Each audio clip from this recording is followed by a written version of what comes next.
Good morning, and thanks for being here, and I really appreciate the opportunity to be here with you. I do believe today is the best time to be selling what you're selling for a number of reasons. But most importantly, it's because I tried playing with this stuff over 20 years ago. Not only free world dial-up back in 1995 was an experiment that tested the waters on a lot of things and was a foreshadowing for what would happen in the future. In addition, free world dial-up effectively gave birth to Vonage. Because not only did I start free world dial-up, but I've never been actually at a conference where there was a session about how to compete with a company that I started. I find that fascinating. Makes me try to figure out who you really are.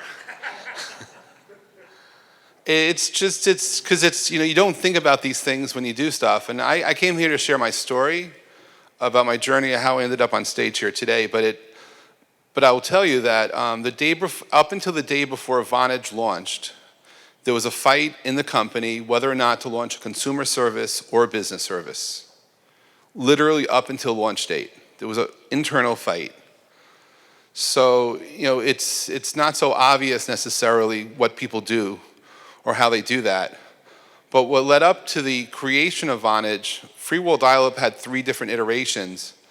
And I was actually extending and expanding FWD back in 2000. And I ran across somebody who I'll explain later. He ended up taking another company of mine and flipping it into Vonage. But before I get all there, just curious, how many people in this room are either ham radio operators or grew up with someone who was a ham radio operator in their family or relative? Wow, some people actually know this stuff. Good. Usually, particularly when I talk to kids, no one knows what I'm talking about. It's a whole. I just spoke at a junior high school, 22 student school, 7 to K in Bermuda, and 22 kids, and nobody had any idea what I was talking about. But I was trying to explain to them, because I asked them how many people use WhatsApp, and they all raised their hands, and I said how many of them use FaceTime or Messenger, and they understood that. And then I had to tell them, well, it's probably your parents who appreciate this, but it's free. And they said, yeah. I said, well, you're welcome, because I did that. Because I did. And the whole thing about innovation, I believe it starts inside. And for me, the way I ended up playing with, say, computers and telephones is as a kid, I actually played with radios and telephones. So when I was 4th grade, 5th grade, it's kind of blurry, but I grew up in a world where I didn't have too many friends. Now, maybe all of you had the most amazing experiences in elementary school and junior high school and high school. I didn't. I grew up in a world where sometimes I had to be my own best friend. And that was just who I was. And so my parents empowered me and my sisters to explore our inner creativity. We got to become who we were by finding our hobbies, discovering our passions. And I'm very fortunate for most of my adult life to be able to live my passion. Although I don't necessarily know what that is at any moment in time. But it shifts, but I shift with it. But the thing with me is that an early indication of my interest in programming was I had a next door neighbor who lived across the street from me, my friend Robert Sherman. Now, I don't know if you've ever had friends in your life where you call them on the phone and every conversation's predictable, that you know exactly what's going to happen and ultimately you just hang up. So when I was 8, I had a tape recorder. And I would, for 6 months, run this prank where I'd call my friend Robert and pre-anticipate his response for an entire conversation. I'd call his phone, do play, stop, play, stop, play, stop, play, stop, play, stop, hang up. He never caught on. He never caught on. And so that was my first own experience with AI and telephony.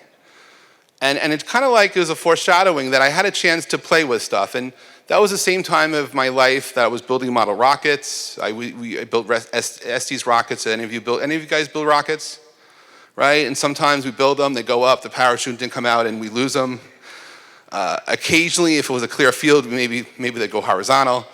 And it was also a time of growing up where I had a chemistry set. I did not need a permit from Homeland Security to experiment.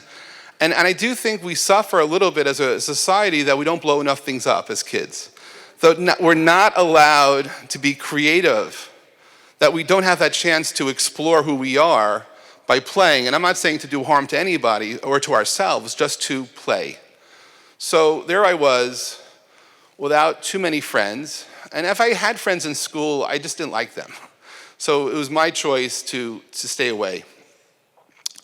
And my father, for the longest time, told me to call his brother, my Uncle Fred. And I never did. And I don't know how you were as a kid, if you actually listened to your parents, but there were some things I listened to and some things I just didn't listen to. And to call my uncle was just not my thing. It turned out my uncle was a pioneer in cable television. He actually had a factory in the 1960s. He was one of the first people to build cable TV test equipment. And he had built a business, took it public on the New York Stock Exchange. And in the 70s, he had a factory on Long Island where he manufactured this stuff. And lo and behold, one day I come home from school, and there's my Uncle Fred waiting in the kitchen to see me. And I had not seen him since the last holiday family gathering. I was like, what's up? And he takes me for an hour from where I lived in Queens out to his office in Farmingdale. And it's like, this is just weird. And I get to his office, and he has a factory. And, it's like I meet everyone on his staff, and they're all nice to me, but I'm his nephew, so of course they're nice to me. And then my life changed forever about 15 minutes later, because 15 minutes later I walked into his office, which was maybe but maybe this size, maybe a little bit bigger. It was not that big on the factory floor, but he had a desk, and he had a box on that desk. And I didn't realize till a little bit later that on his side of the box he had a microphone. On my side of the desk there were 2 chairs. And he flipped a switch, and all of a sudden, the box started to glow. I didn't realize there were radio tubes. I had no idea what was going on. But after it started to glow, there was noise that was coming out. And the big thing was, he heard voices, I heard noise. And as he tuned the dial, he would acknowledge the noise, and I'm just like, I have no idea what he's talking about. And then he started speaking a very cryptic language. Because he found a clear spot, and he said, CQ, CQ, this is K2QQ, I'm calling CQ. And he would repeat, CQ, CQ, this is K2QQ, I'm calling CQ. And I'm like, what? But I'm mesmerized by the fact that my uncle speaks another language. And then he lets go of the microphone, and could not believe there was a queue of people for over an hour. My uncle sat there while I was listening, talking to people, saying his name was Fred, he's in Farmingdale, New York, and he gave a signal report relative, which I learned later about, because I had no idea what 5.9 was, or 5.7 was, or 5.5 was, but he gave a signal report of how loud the voice was. So I had no idea that my uncle had spontaneous friends from all over the world, that everybody, no matter where you lived, spoke English, whether the USSR or South America, didn't matter. And as I'm sitting there, I realized that my uncle actually had the cure for loneliness. And that if I simply were to take his radio and put it in my bedroom, that I could have friends before school and after school. That school itself would be tolerable because I can connect with people outside that world. So after I sat there politely listening to my uncle make all these friends, and he explained to me that when he says CQ, that's in Morse code is da da da da da da da da. And for those of you familiar with 70s disco music, it turns out to be the disco beat for many 70s songs. Apparently, there's a correlation between musicians and amateur radio in the 70s, but at least for the bass line. And so the CQ is from the Telegraph, CQ as in seek you. So it's putting an outcrying for a call, for a request to have a conversation to the world. To a world where I was growing up and we're not supposed to talk to strangers. All I did was listen to strangers talking to strangers, and ultimately I would be one of those strangers reaching out to others. And then for those of you who are old enough to appreciate the early days of the internet, you remember ICQ? Yes, some of you, maybe. So ICQ, my friend Yossi Vardy's son, was one of the 4 founders of ICQ, and it's really Internet CQ. It was the first successful messaging service on the internet. And Yossi happened to be a ham operator, so they named it ICQ. But there I was asking my uncle, could I take his radio home and put it in my bedroom and play with it? And he said, no. But I said, wait. I just want to borrow it. I want to set it up. I'll get an antenna. I promise I'll be kind to it. He said, no. And that kind of like blew me away. Like, why? I'm a nice nephew. Like, I'm his favorite. I think there's only one. But why? Because he explained to me that in order to use this radio, I need a license. That I actually had to study college-level physics. I had to teach myself Morse code at the time. And I had to study parts 97.1 of the rules and regulations to be an amateur radio operator as published by the Federal Communications Commission. Like, oh. I still asked another time, but I still had no. But he told me I can come to his office anytime I want to listen to him and watch. But, the thing about growing up in my family is that I learned how to be obsessive about hobbies and passionate. And sometimes I'm passionately obsessive. It's hard to tell. But I also, when I was growing up, learned about failure. And the one thing I tell you about failure that's lived, because when I was, and to this very day, when I'm successful in doing something, I don't really know why I was successful, but when I fail, I know why. And I learned as a kid that my definition of failure has not changed since I was a kid. That to me, failure is not learning from failure. That's it. We can all make mistakes, but if we don't allow ourselves the opportunity to learn from where we came from and not repeat that mistake over and over and over again, because I think that's what Einstein would consider insanity anyway. That's the only thing about failure. So as a kid, 9 years old, tried to get a ham radio license, didn't work. But I learned about radio. I was a maker. I built radios. I took that tape recorder that I used for my friend Robert. I took it apart. Unfortunately, as my sisters always like to remind me, I almost started a fire because I didn't put it back together right. But it was fun experimenting. And finally, it took till I was 12 and a half years old to finally get my ham radio license. And when I got my license to communicate, my life changed. Literally, my life changed. I actually had confidence to be who I was, to learn to find my own voice, to understand that my ideas maybe mattered a little bit, and I just followed that path. And I spent a lot of time being lonely and isolated while I was trying to teach myself these rules and regs. But when I got my license to communicate, I like to think that I had a voice, and I haven't really shut up since. And that inner voice gives guidance. And one of the first things I did as a ham operator is I played with foam patches. So you're probably old enough to remember the TV show MASH, maybe? And Radar O'Reilly was not at all someone I ever looked up to. But on the TV show, he was the one who was doing foam patches during the Korean War back to loved ones. And I thought, this is cool. So I got a foam patch. And I also would find people overseas who wanted to talk to loved ones in New York City, in some cases outside New York City, and I just patched it in. My parents never complained about the phone bills. And there I was living my life, my own world, because not very many people had any idea what I was doing, but it gave me options for creativity. It taught me a hell of a lot about innovation. It taught me a lot about determination, and it taught me a lot about believing. That if you learn to believe in yourself, anything becomes possible. Even the craziest things can happen if you believe. And sometimes if someone else believes in you before you even know how to believe in yourself, that's even a bigger gift. And I thank my father for that. But as a kid going to junior high school on ham radio, I was geeky enough as it was. And of course, I didn't have too much in common with too many people, but I let that slide. And when I was in high school, I actually started 3 different businesses, naturally, organically. It just happened. I used my ham radio for one nefarious purpose once. I think the statute of limitations has been there already, so I don't have to worry about this so much. I ran an underground radio station on shortwave on stormy winter nights and on federal holidays for about 10 years. I was Ray Haber coming to you live from somewhere on the East Coast. This is WARG, as in we are really good. And I operated, and I told my sisters to watch out for white vans. My sisters, to this very day, if they were here, you could interview them. They'll tell you when they see a white van, they run. Because I told them that was the FCC coming after us to shut us down, to arrest us.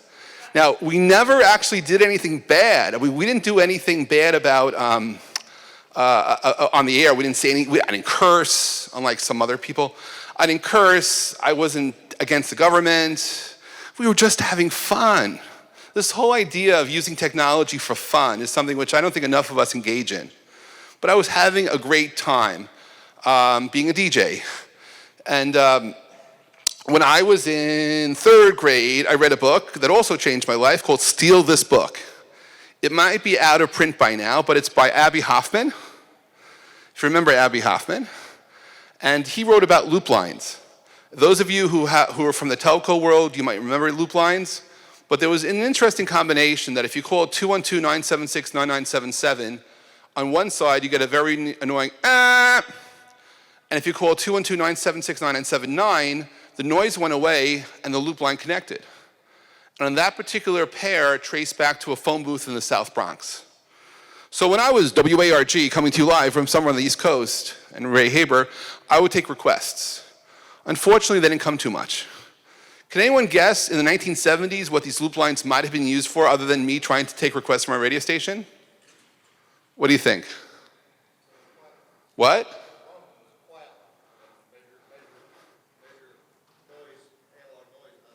Right, but what if if you were a nefarious character, what business would you might also be using it for? It was for drugs and it was for prostitution. My sisters, whenever they got on, when we were going on the air and we got hold of and in fact, I will not operate until I get the loop on. Most of the people calling were yelling at my sisters to get off because they were impeding on their business. Then I used to subscribe to a very geeky newsletter, a shortwave listeners newsletter, and the one time WARG ever gotten any mention, the only comment was, "Announcer loves his own voice." That was it. Nothing about the programming, nothing about the music, just announcer loves his own voice. I was like, oh God. But it was fun. And that was what I did. So it turned out that I had like no social life in junior high school or high school, but girls who would not invite me to their Sweet 16 paid me money to DJ their parties. So that was my first business.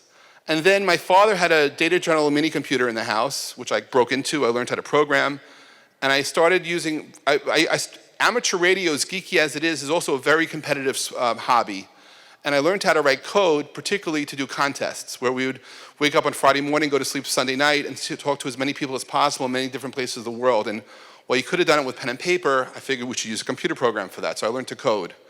And then going into 12th grade, I noticed a deficiency in the language that I was playing with, which was Data General Business Basic. They didn't have any floating point arithmetic. So I created a module that added floating point arithmetic to Data General's language, and I started a software publishing company. That was me in high school. And I did a lot of other things, but somehow in my life, I ended up on Wall Street, which I still don't quite understand, but I ended up on Wall Street, and I taught myself, I didn't take calculus in college, but I had to teach myself calculus when I was doing software development, because I learned how to program financial functions, and became an expert in fixed income mathematics, and I had to learn about Maclaurin power series expansions and all sorts of other stuff, and so I had to code this. And in order to code it, I had to understand it.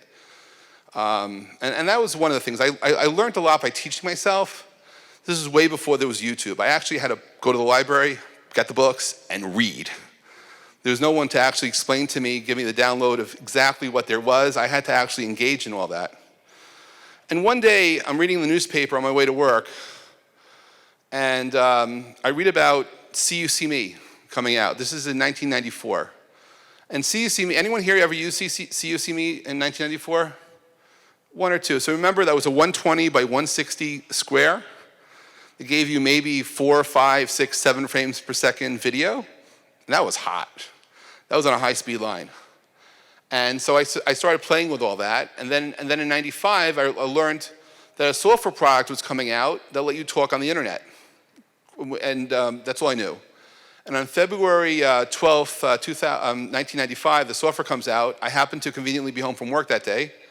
I download that software, and oh my God, I could talk on the internet. And what was oddly bizarre to me was about 20% of the people online were using ham radio call signs as their social media identifier. So I'm WA2BOT, and there I was picking off people all over the world, and we were pretending to be on the radio, but we're on the computer. And this was weird, but cool. And I very quickly created a mailing list called the iPhone mailing list. So it was called Internet Phone, but the people who used, anyone here use iPhone back in the day? Anyone? Anyone? We called it iPhone. So the first iPhone technically really didn't come out in 2007. It was from 95. And I used this mailing list as a bridge so people like me could find each other when we're not online. And oddly enough, people started asking questions how this product works. Now, my background, I went to college. I have a BBA in accounting. I know nothing about telecom. But somebody asked a question, how the software works. No one else is responding. I respond. Within 3 months, I'm like the subject matter expert on the software. I should remind you that no one from the company itself ever came online to answer questions. So it was me. And I was having fun. And then in September 1995, a question comes across from a guy in Italy with the subject, enterprise computing. And the simple question was, is it possible to interconnect a telephone and a computer? And I took out my old phone patch, and it worked. I said yes. What I didn't know was that there was somebody lurking on my mailing list who was an engineer in Jakarta, Indonesia, who was an engineer who was very familiar with a certain type of modem. Back in 1995, there were two types of modems. One that used Rockwell chipsets, one that used Cirrus Logic chipsets.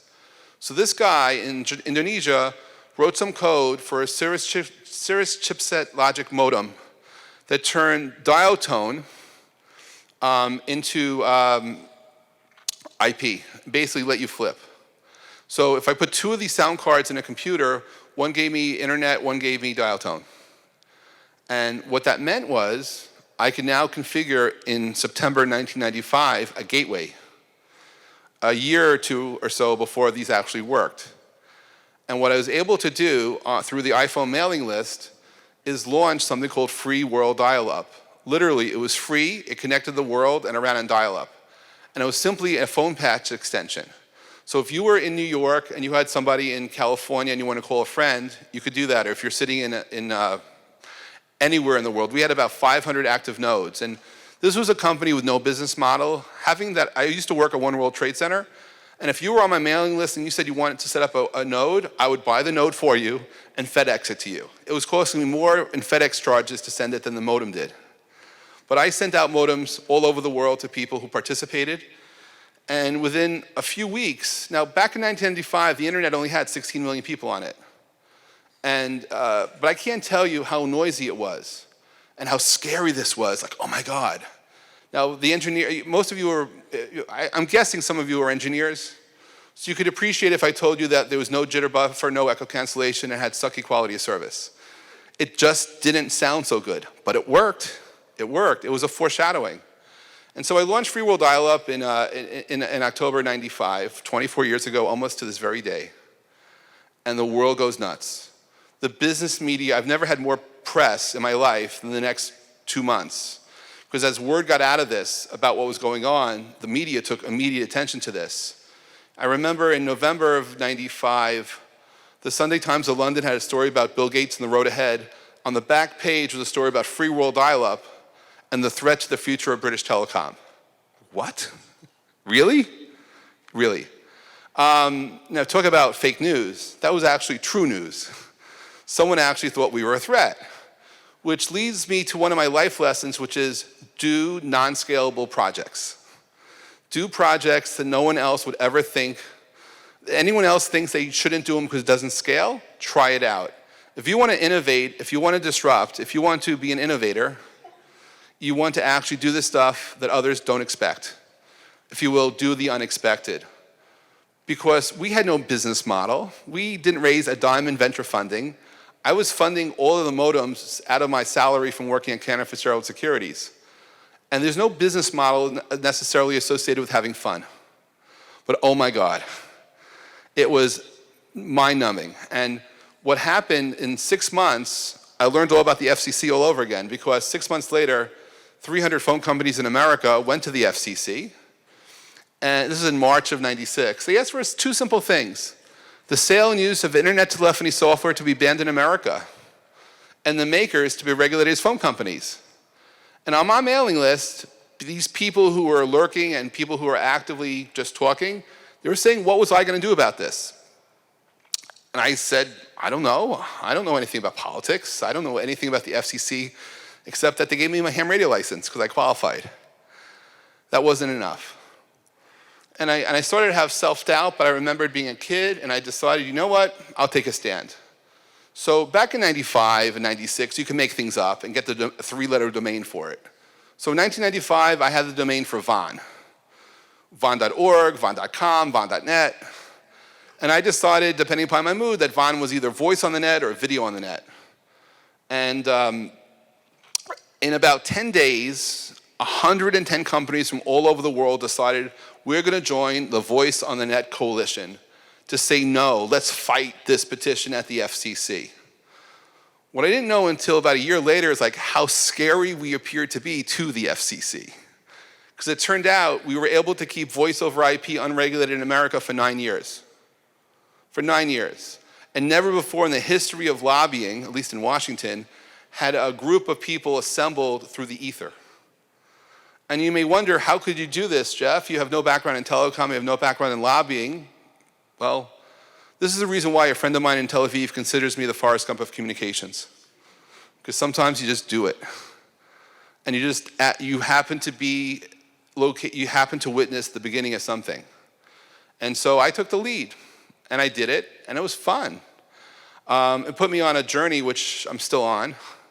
Because once I started representing Free World Dial-Up and fighting the ACTA petition, these lobbyists did not know what to do with me. I was a name, but they never saw me. They couldn't really see who I looked like, or even if I was real. And then in May of 96, in the New York Times, there was a New York Times business section. And on the front page was a story about, I worked at Cantor Fitzgerald Securities, and unfortunately that year, Mr. Cantor was dying, and Howard Lutnick was fighting Mrs. Cantor for the reins. And on page 8 was this huge picture of me on a computer talking about internet telephony and how wonderful it was. What I didn't realize was that was my exit strategy from working on Wall Street. I had no idea. But a few months later, around July 6th or 7th, after a 4th of July weekend, I'm at work, and if you guys ever work in an IT department, at Cantor we had 1,000 people. There were maybe 125 people in systems. I was the one person in systems responsible for new technology. There were 124 people responsible for keeping things working. You know, in 93 to 96, when I was at Cantor, it was a fireable offense if you put an IP device on the production network during trading hours. You could be fired if you're caught. It was like pretty clamped down. And I had a really hard time in introducing anything new. But the co-managers of the department loved to reorg. They love to reorg. So I show up 5 minutes before a meeting, I look at the org chart, and I raise my hand. Yes, Jeff? There's a typo. What's the matter? I'm not on the org chart. Then the guy says, didn't you fire him? Didn't you fire him? That's how I found out I got fired. And I had the kind of job on Wall Street where I could have lasted all summer before they realized I was fired. But I had to raise my hand to draw attention to the typo. And then I was like, okay, what am I going to do? I didn't want to go back to Wall Street. I had spent 7 years of my life prior to going to Cantor building trading systems, real-time market data distribution systems. But I had this passion. And I decided to take a chance and live my passion, which is what I hope. Any of you guys living your passion today? Yes, maybe, yes, right? Those of you not raising your hand, during lunch, talk to the people who raise their hands. Because seriously, if you could find a way to find your flow and live your passion, life is different. The rules may be similar. You may have to figure out how to pay your bills. You may have to figure out how to live. But being your own boss, setting your own culture, and learning to listen to your inner voice and have the confidence to be who you will become is an amazing transition. So what I decided to do is I decided to run a conference in New York City. Oddly, the dates I picked were September 9th and September 10th, 1996. And all I did was advertise this conference on my mailing list. And I got a response, but I never knew how many people were going to show up. And the thing was, in the summer of 96 was the summer my father made me grow up. You see, what I didn't mention before is that when I ran the software company, when I was 23, 24, 25, my father guaranteed payroll. My father figured if you're silly enough to work for me, your salary was secure. Didn't matter how much I was paying you. I only had 7 or 8 employees, but it didn't matter how our sales were. My father guaranteed payroll, so everybody was okay. But when I got fired, I didn't have savings. I was married at the time. I had a relatively high burn rate. In fact, I had fiber to my house in '96. I was paying more for my internet access than my mortgage, because I knew the internet was going to be big. I just didn't know how big it was going to be. I wasn't going to give that up. And so I realized in order to make this conference happen, I needed $15,000, because I had to put down a deposit for the room rental and for catering. And my father wouldn't give me the money. A VC I went to didn't give me any money. Ultimately, it was American Express. I had an Optima card. And back in the summer of '96, I went to JFK Airport. I put my credit card in. I walked out with $15,000 in traveler's checks. That's how I funded my event. And surprisingly enough, 224 people showed up at the first conference from all over the world. A few of those people, within a year's time, would start companies that have billion-dollar market caps and more. It was a conference of innovators, of thinkers, of doers. And it was something which was just, I was too shy. I would not go on stage. I didn't even say hi to anybody. I was just I helped with the invitations. A friend of mine from London helped be the MC. And then I had a fight with him, and I learned, for me anyway, partnerships are hard. Stand up for yourself. But it's also because I didn't know anyone from England. I didn't realize every time he was saying brilliant, he wasn't being sarcastic. Just one of my friends, if they said something was brilliant, they were saying it wasn't brilliant. But he kept on saying it's so brilliant, and so brilliant, and so brilliant. And I realized, oh my God, I can't handle this guy. He's being so mean to me when he's actually being nice. But I didn't know. I had not really traveled the world so much. So we broke it up. So then in April of '97, after the conference, I go to Silicon Valley. I meet a few people. Ultimately, I found someone to help me run a conference, and then I changed the name of the conference to VON, to Voice on the Net, and it was held April 1st to the 3rd in '97 in San Francisco. 500 people showed up. One of them, though, was sort of like me. He was an entrepreneur. He was from Dallas.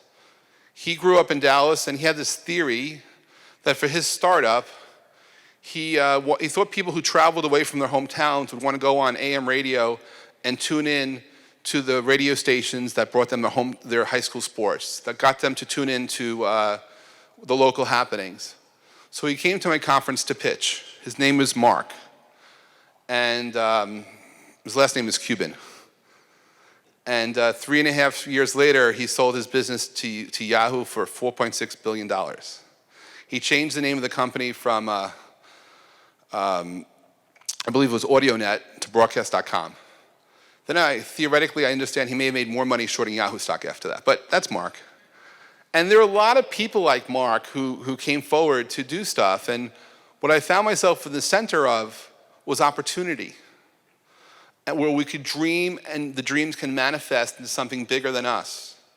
But we had to allow ourselves a possibility that it didn't matter if we fell down, because we could pick ourselves up and try something else.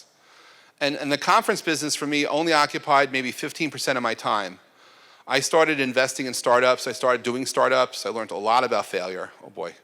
But I also learned a lot about who I was and about believing.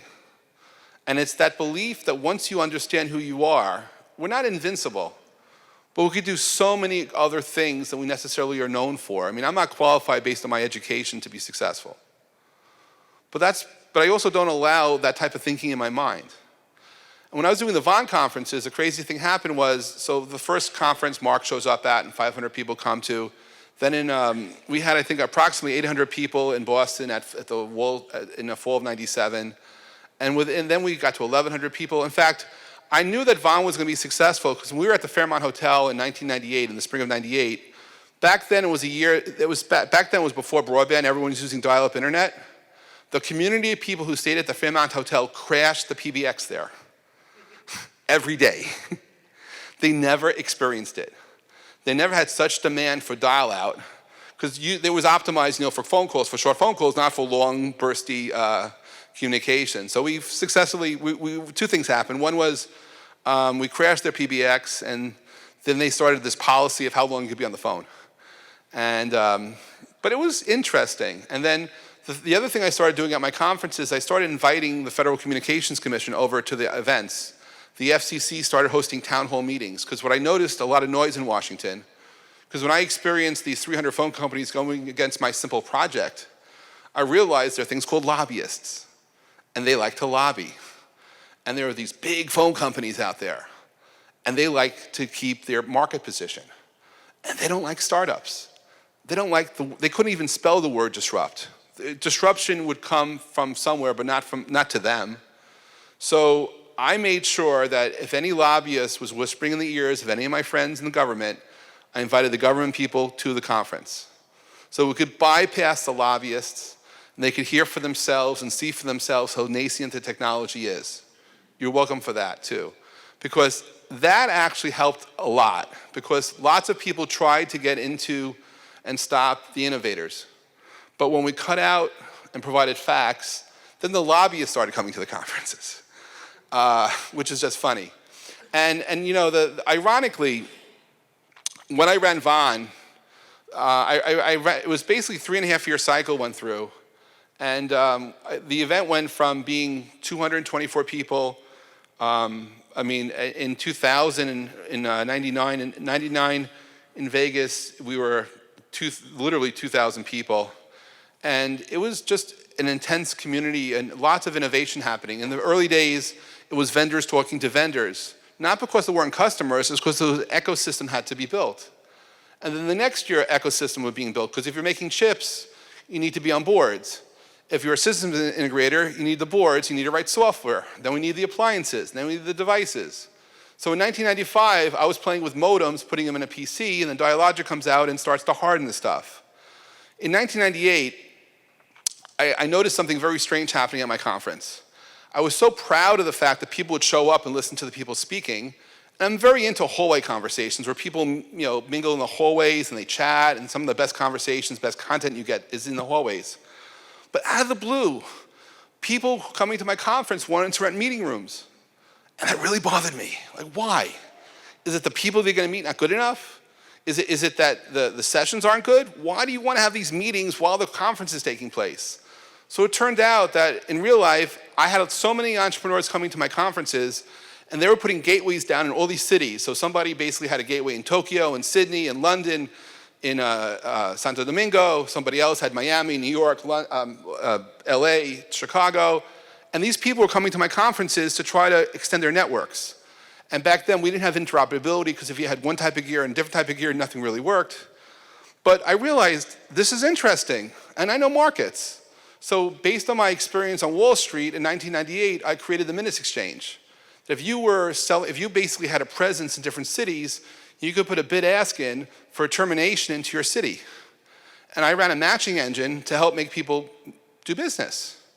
And that was going well, very slow, but steady growth.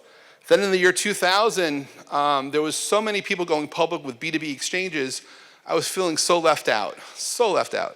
So while I was running the conferences, I reached out to a friend of mine who introduced me to this guy named Jeff Citron, who had started Daytech Online. He started Island ECN, and he was living in Brielle, New Jersey.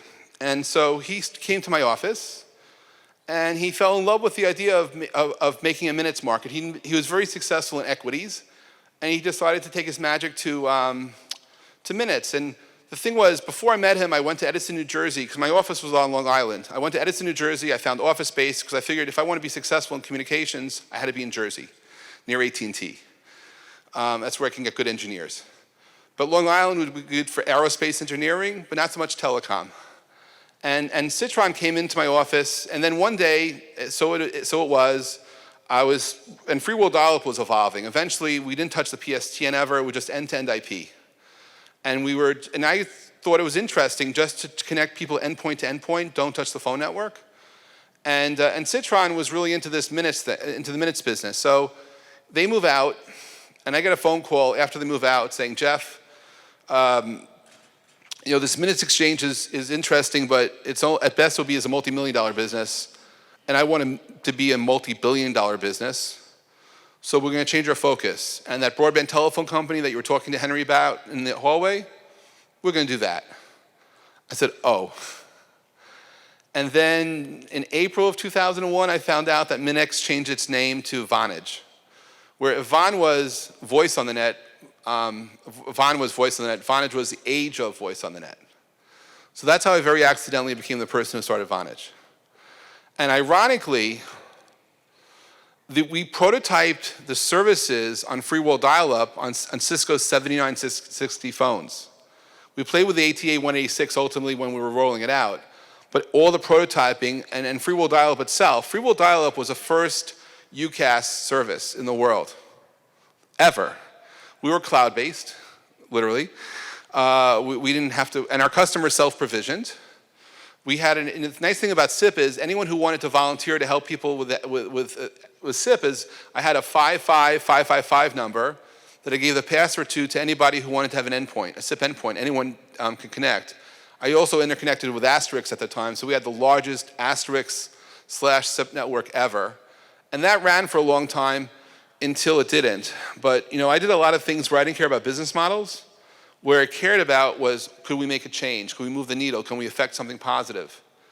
And we did that, and it worked. And it's for every company that I've ever been successful in, I never did a business model for it. I never did forecasts or projections. I had to figure out, is this something disruptive? Eventually, sure, you have to make payroll. Sure, you need to understand your expenses. But after investing in over 400 startups, I can tell you that most entrepreneurs don't have a clue how much something is going to cost. At the best they can do is they could tell you maybe what the expenses might be. So whenever I see entrepreneurs with a full deck of projections, I tell them they're showing me science fiction. Because unless they have a crystal ball where they really see the future, I want that crystal ball. I don't want their startup. I want the crystal ball. I want to know exactly what's going to happen. Because any of you guys so you all run your own business? Many of you have your own companies? Yes? So, and any of you put together decks to show other people to bring in investors sometimes? Well, those of you who ever do or have friends that do, there are two things I'll tell you. That most decks have a hockey puck in it, where at some moment in time things take off, geometrically for no real reason. They do. Not in real life, but in the forecasts. And the other thing is, for those of you familiar with Gartner graphs, most startups always put themselves in the upper right-hand quadrant, always. I've never seen anyone with the tenacity to put themselves in the lower left and say, but we're awesome at that. Why is that? Why can't we be awesome in the lower left? Because if you put yourself in the upper right, I don't believe you are. Because when you put yourself up against all these other companies, maybe you strive to be, maybe you mentally think you are, but you have to show it by execution, by doing. But if you're already starting in one place and you're going to grow someplace else, that's much different. But I do a lot of coaching with startups. I found that after investing in so many, I could at least provide some feedback to those so they have a clue. Although being clueless to me is a strength, I will tell you that some of the best things I've achieved in my life was not knowing I couldn't do it. In fact, Vonage happened that way. That when we went out to hire engineers once money was raised, most of the senior engineers heard the proposition and said, no, we can't do it. They didn't get hired. It was only the people who didn't realize he couldn't do something were the ones who were hired. And I strongly believe in that. There's a fine line between being clueless and being intelligent without having the negativity associated with making stuff happen. I also find being vulnerable is a good thing.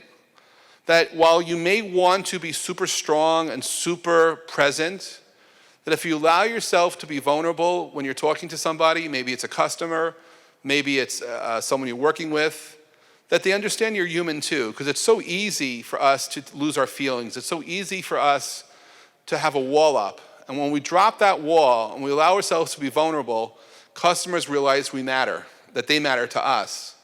It's like how often when you're talking to a customer, do you say, hi, how are you? Do you even pause long enough for them to answer? And are you prepared to say, for them to say, I'm having a bad day? How many of your customers do you ask about their kids? Do you ask, how personal do you get? And this is not that personal.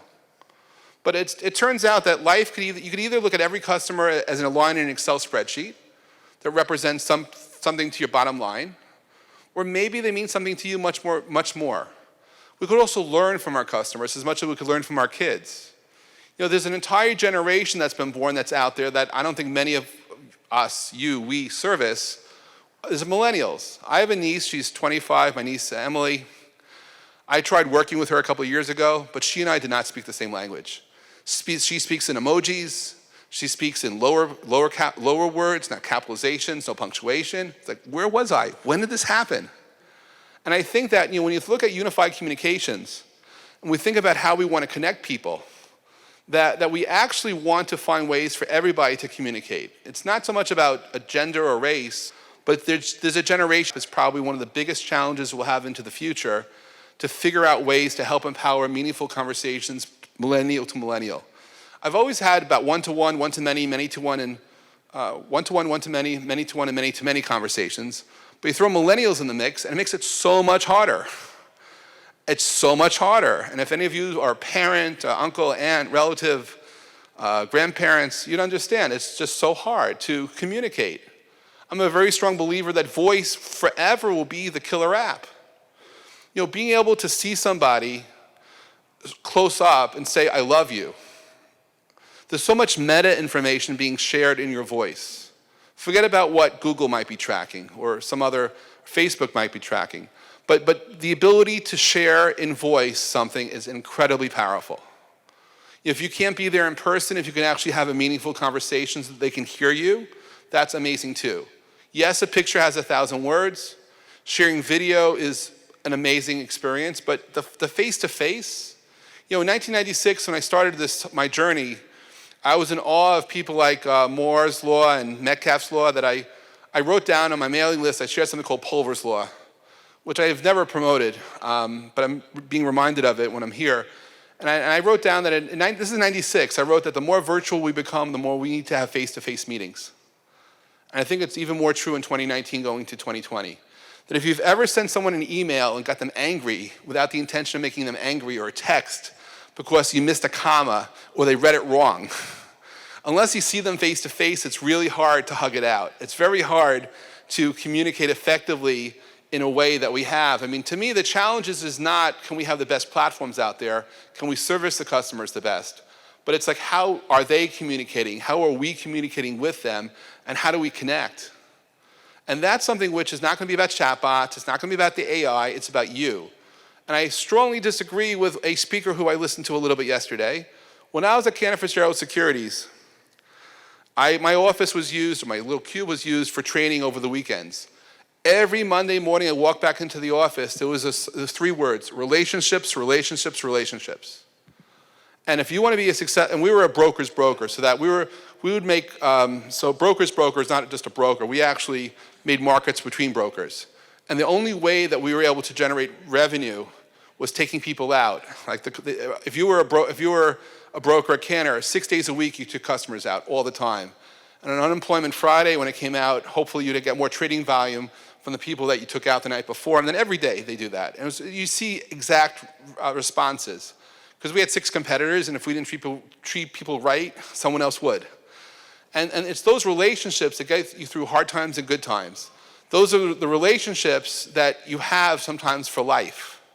And they're meaningful in every way. For some people, yeah, it's a percentage of how much my bonus will be. But for others, it matters. And for me, part of this journey was not to give up a good fight. And something amazing happened to me was, and I don't know, any of you guys willing to admit that you sometimes get premonitions? Sometimes, maybe, a little bit. I'm a strong believer, I acknowledge premonitions. I'm a very strong believer in serendipity and synchronicity. I believe that if you meet somebody, there's a reason maybe you met that person even if you don't understand at that time, and that if you make a wish, you can manifest a dream. I'm saying it out loud, so making it real for me. I host breakfasts around the world, particularly in New York City and Tel Aviv, where I bring people together, where generally I only ask people to say their name and what they're passionate about. What they're doing for a living is interesting, but that only leads to a transactional relationship. And I have found that passion-based networking is some of the best networking you could ever engage in. For me, though, I found myself in a particular situation that in the December of 2000, I got a phone call from a competitor asking me what my exit strategy was. Now, I should mention that in 3 years' time, my revenue went from 0 to almost 18 million. my EBITDA got to about 6.875 million. So it was pretty fast growth. And this is from a competitor who runs a conference business. He says, what is my exit strategy?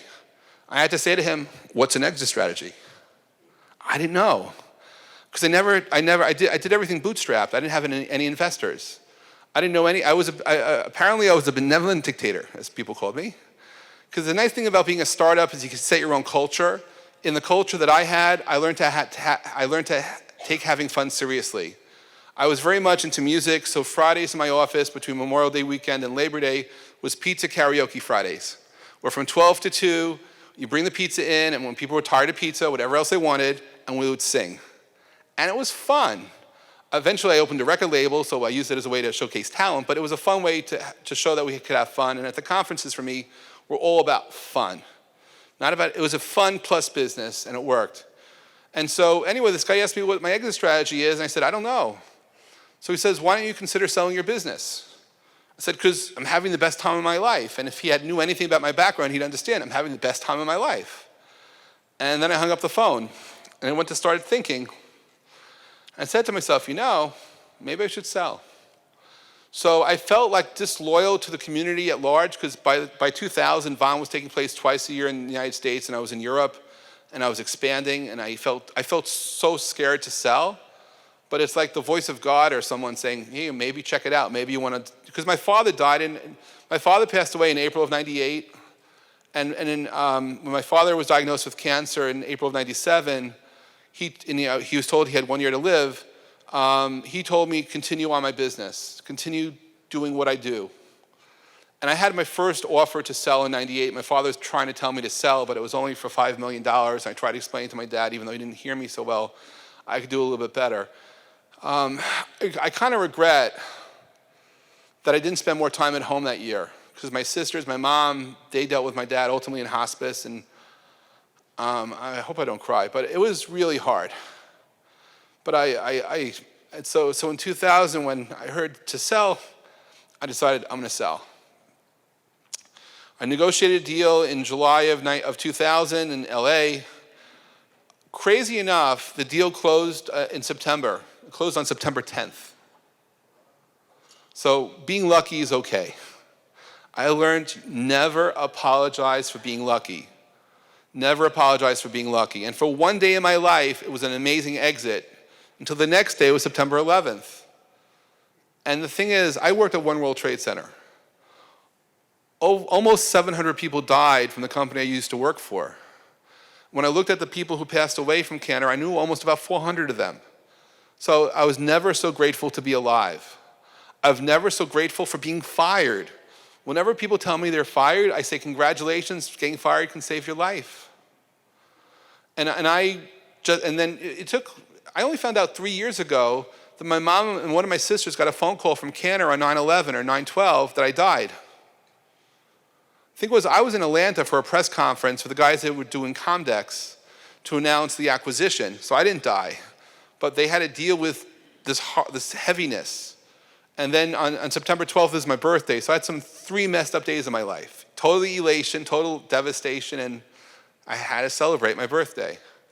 And then when I sold my business, it turned out that even though I had a great exit, I was so depressed. Because I went from having so much fun to selling to a company that did not understand my culture. And I had so many other businesses around me in an orbit. I still had like one core company, but I had like all these other companies, and everything was based around that. And when you take that planet out, everything else falls to the ground. But I'm still so bad at firing people that I wasted about $3 million on payroll until everybody quit. And then 17 months later, I had a chance to actually buy the company back 2 weeks before the company I sold it to went bankrupt. So I bought it back. And I relaunched my business again. But I never expected that depression. And then in January 2003, I woke up with a premonition. And this was a crazy, badass premonition, because we had been through the dot-com crash, been through 9/11, been through the telecom crash. And I had this crazy idea to ask the attorneys who I worked with on the Vonage Coalition, could we go to the Federal Communications Commission and ask a simple question? And that's that voice communication, if it originates just on the internet and doesn't touch the legacy phone network, for not to be regulated as telecom. And these lawyers said, sure, we can do it. Took 5 weeks, they filed a petition. I remember calling and speaking to that night saying, okay, so when's the fight going to begin? And they said, what fight? I said, the fight for the cause. Jeff, if you hear Martian signals in your ears, you could file a petition to the FCC, but it doesn't mean they're going to take any action on it. I said, oh. But then be careful what you wish for, because 10 days later, the FCC took my petition, put it out for public comment, and for any of you who've ever been through the pleading cycle, you'll know that you have the first 30 days, people around the world attack me. They attacked me personally, they attacked the business merits, the need for the petition, mostly from the lobbyists who I was trying to be friendly with. And then I fought back, and then in May of 2003, Department of Justice and the FBI went after me. They accused the free will dial petition to being a way to harbor Al-Qaeda. And so we had a meeting in a so-called undisclosed location. Back in 2003, the government repossessed MCI's buildings.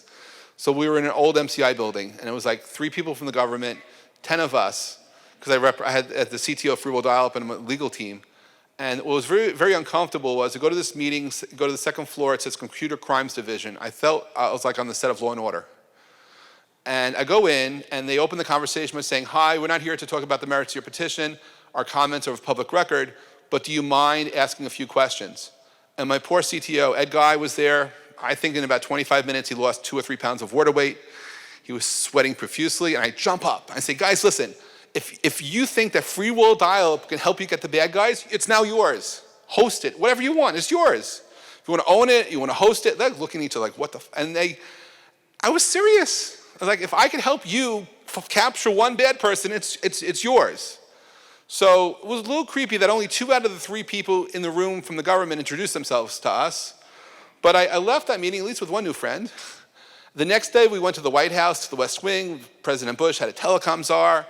And I'm telling you, it's very much like Forrest Gump, or Walter Mitty, I don't know. But I go to the White House, West Wing, meet the telecom czar.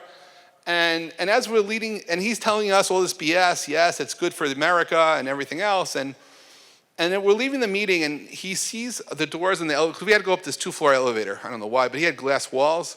He opens the door, and he just yells as the door's closing us, thank you for not asking for subsidies. I was saying, crap, we couldn't have gotten subsidies for this. Who knew? Who knew?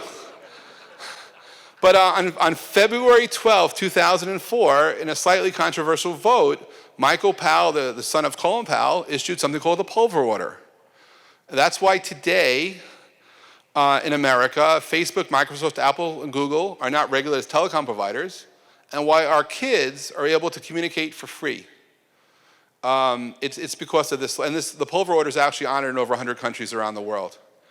And I had no idea, if I had any idea how impossible it was to go to Washington and effectively in a year plus make this happen, I probably never would have started the process. But because I didn't know it was impossible, it happened. These days I spend my time, in my spare time, looking up at the night sky. In the last 20 years, we've gone from having 1 billion stars in our universe to 100 billion stars. This is a photograph I took in Turks and Caicos and Middle Caicos looking up at the Milky Way. And allegedly around every star, there are 5 exoplanets. So what you're looking at is the edge, that's about 23 million miles away. And that represents 500 billion stars. I'm sorry, 100 billion stars and 500 billion exoplanets. So there's probably life out there somewhere. Anyway, that's my journey. I appreciate the opportunity to share you my story with the hope that someone here is inspired, that if you're fighting someone, even if it's yourself, listen to yourself. And give yourself the benefit of the doubt that magic can happen if you believe. And maybe encourage someone else to live their dream.